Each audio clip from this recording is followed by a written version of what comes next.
Qualitorama dépend de Qualitom, qui est le syndicat qui gère les déchets en Charente. Et en fait, c'est une zone d'animation qui a été voulue par les élus à l'époque pour sensibiliser le plus grand nombre sur la réduction des déchets. L'idée, c'est d'être sur des petits groupes, parce que nous, ici, on reçoit à la fois des particuliers, comme aujourd'hui, comme ce matin. Mais là, pendant 15 jours, je vais recevoir des groupes, c'est des structures avec lesquelles on travaille. Pareil, ça peut être tout type d'âge, tout type de profil. Ça peut être un centre de loisirs, ça peut être un espace jeune, ça peut être une maison de retraite, peu importe. Mais en tout cas, ce qui est différent, c'est qu'il y a pour le coup là un vrai suivi. C'est-à-dire que les particuliers peuvent venir une fois. Bon, c'est rare quand les gens viennent qu'une fois, souvent ils viennent plusieurs fois, on a même des fidèles. Donc il y a quand même une sensibilisation globale qui prend du sens, même pour des particuliers.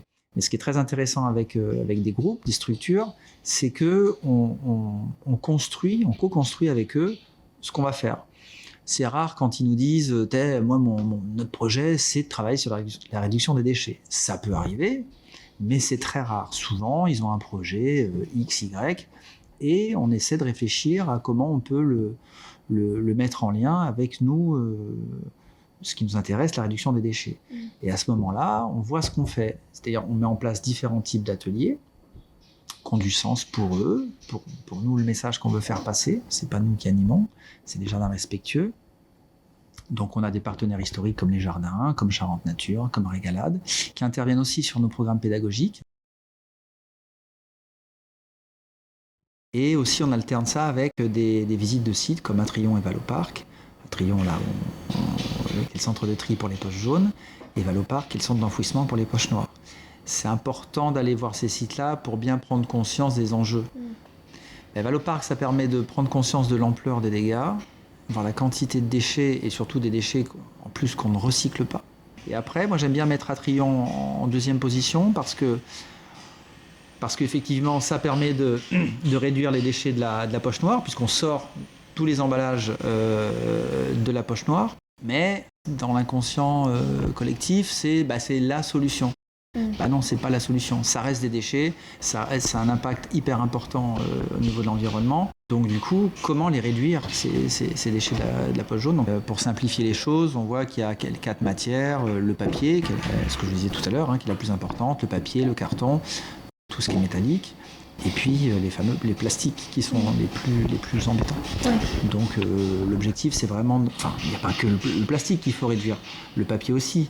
C'est important aussi de cibler sur le papier, parce que ce que je vous disais tout à l'heure, ça correspond à la moitié d'une poche jaune, et on se rend compte que rien qu'avec un stop pub, on peut le réduire de façon considérable. Donc réduire de façon assez facile la moitié des déchets de la poche jaune, allons-y, quoi. On va pas... Et après, effectivement, tous ces déchets plastiques, moi j'aime bien, c'est bien de dire voilà, regardez, il y en a beaucoup, bon, ok, alors il faut les réduire, d'accord, super. Mais moi, ce qui m'intéresse, c'est comment on fait.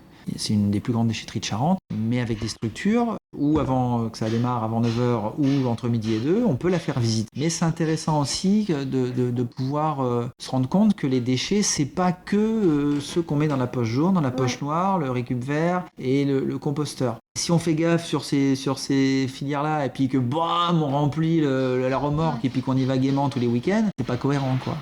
On est à moins de 600 kg par Charentais par an, ce qui est plutôt pas mal au niveau national, mais ce qui est quand même insuffisant, enfin ce qui est trop, il faut descendre ce chiffre-là. Mais sur ces petits 600 kg, il y en a 330 de déchetterie.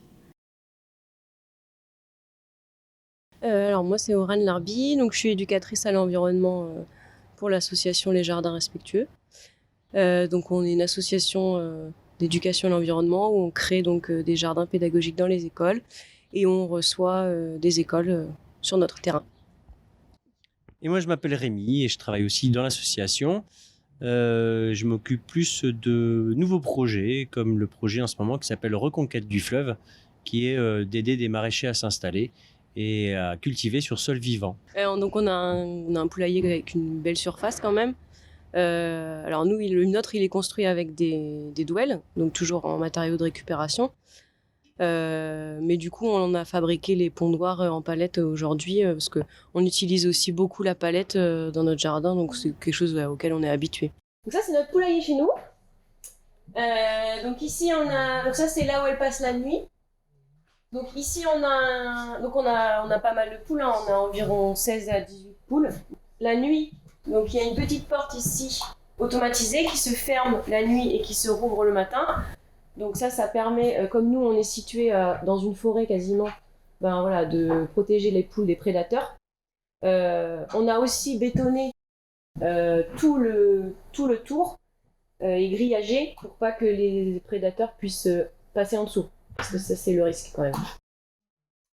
Et après, là-bas, la petite cabane avec le miscanthus, donc la plante qu'on a mis dessus, c'est du miscanthus séché.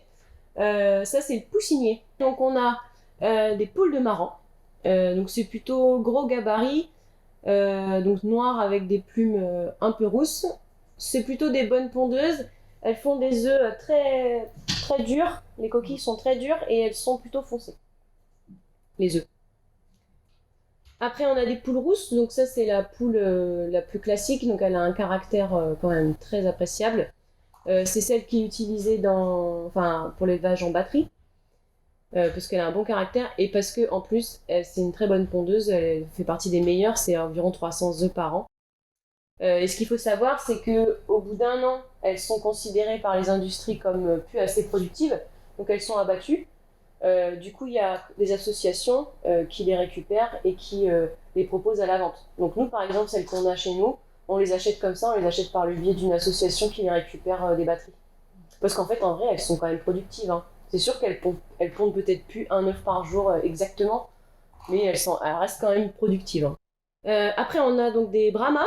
Donc les brahmas, elles sont assez grosses.